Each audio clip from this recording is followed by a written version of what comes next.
today's advice, hindi nagkakamali si God. Hindi siya nagkamali na inilagay ka niya sa lugar kung nasan ka ngayon. Siguro, meron siyang gustong ituro sa'yo. Meron siyang gustong ipagawa sa'yo. May purpose ang lahat eh. May rason ang lahat. Lahat ng pagsubok may dahilan.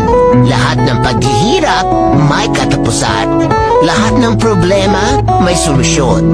Lahat ng pagbagsak may pagbangon. Wala tayong hindi kayang lampasan at pagtagumpayan kapag Diyos ang ating maging sandalan.